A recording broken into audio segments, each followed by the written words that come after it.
Ce matin, c'est Anne-Sophie Nogaret. Anne-Sophie Nogaret, bonjour. Bonjour.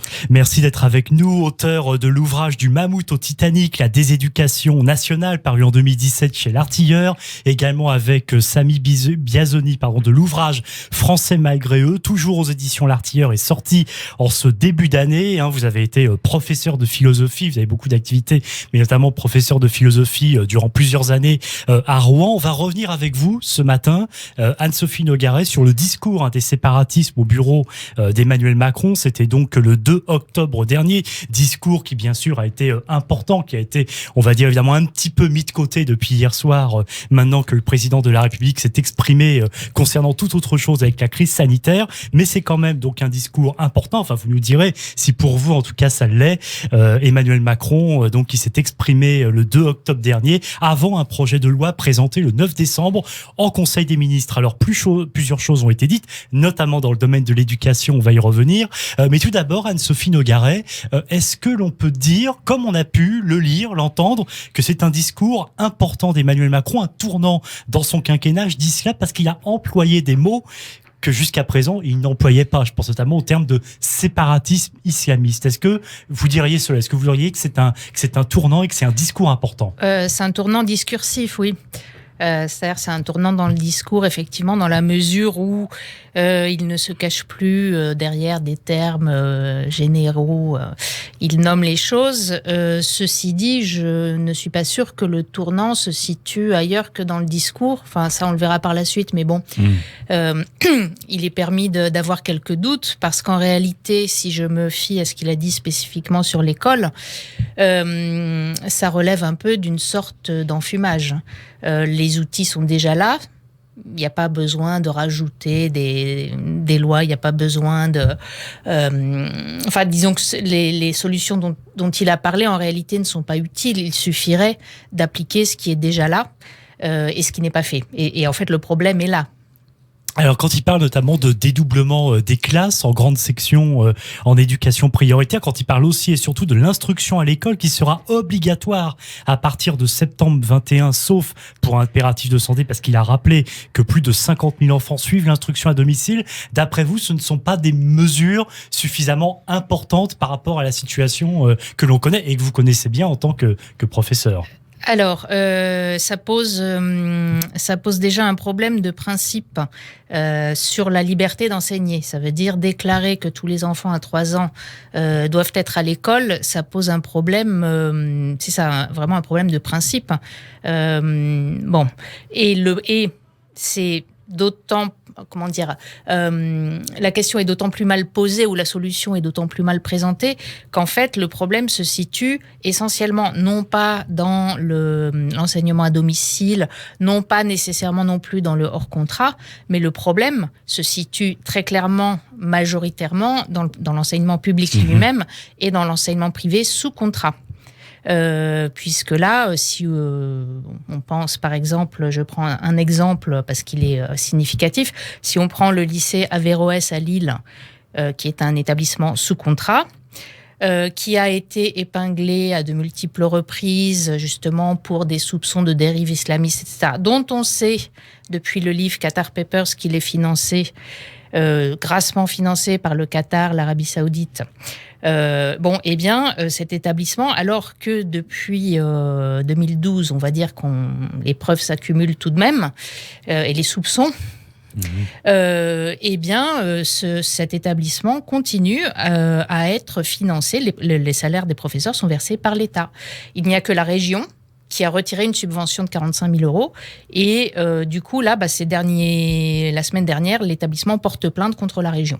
Donc, parler du hors-contrat, c'est une chose, mais d'après vous, il n'a pas du tout parlé en fait de ce qui était sous contrat. Donc, c'est-à-dire, quelque part, le verre est dans le fouet. C'est vrai qu'on a toujours tendance à dire que les établissements sous contrat sont ceux où, par principe, tout se passe un petit peu mieux que hors contrat. Et pour cause, puisqu'on peut mieux les contrôler. Et en fait, d'après vous, aujourd'hui, ce n'est pas le cas. Et Emmanuel Macron n'en a pas parlé. Et il n'a pas parlé non plus du public. C'est-à-dire que il y a le privé, certes, mais il y a l'enseignement public où les atteintes à la laïcité sont multiples, nombreuses, réitérées et cachées, malgré toute la bonne volonté de Jean-Michel Blanquer, etc. Enfin, moi, tous les échos que j'ai vont tous unilatéralement dans le même sens.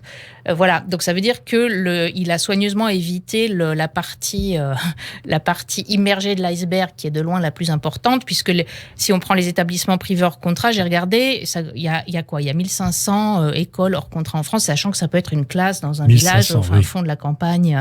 Voilà, bon.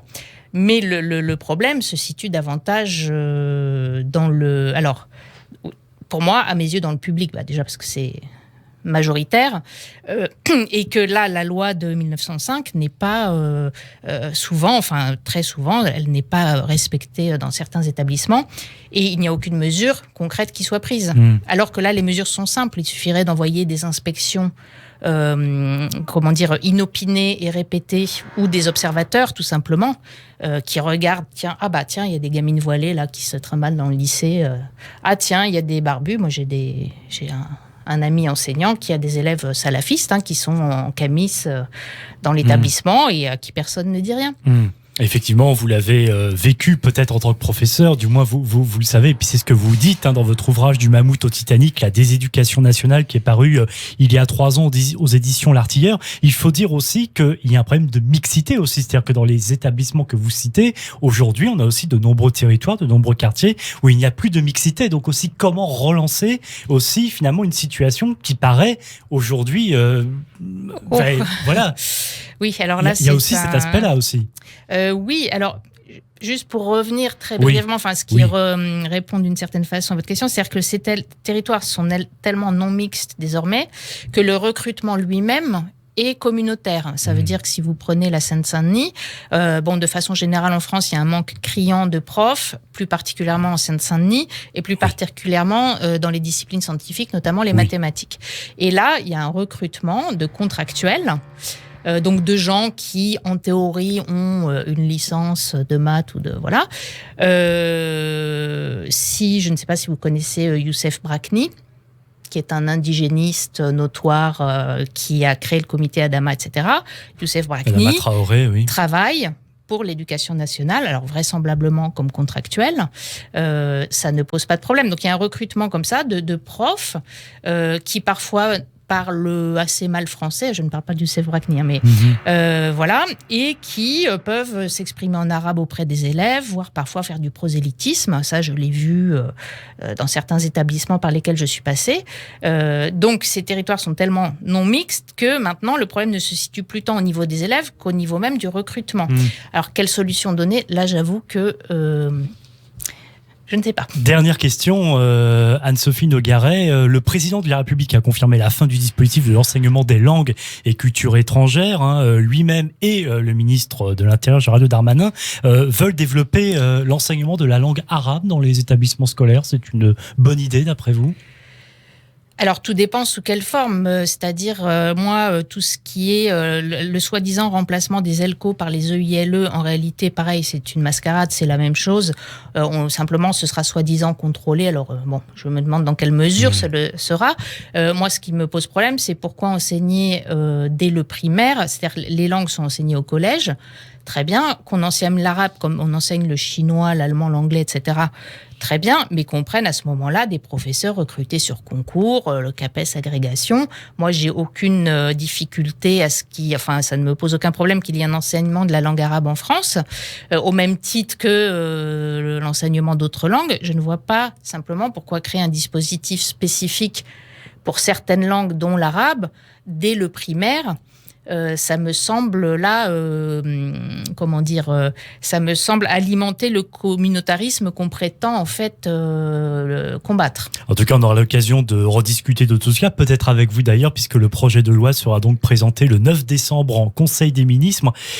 Conseil des ministres suit donc à ce discours sur les séparatismes d'Emmanuel Macron au Murau le 2 octobre dernier. Merci beaucoup Anne-Sophie Nogaret d'avoir été au micro de Radio J ce matin, auteur du Mammouth au Titanic, à des éducations nationales et puis également de Français malgré eux avec Samy Biazoni aux éditions L'Artilleur. Merci.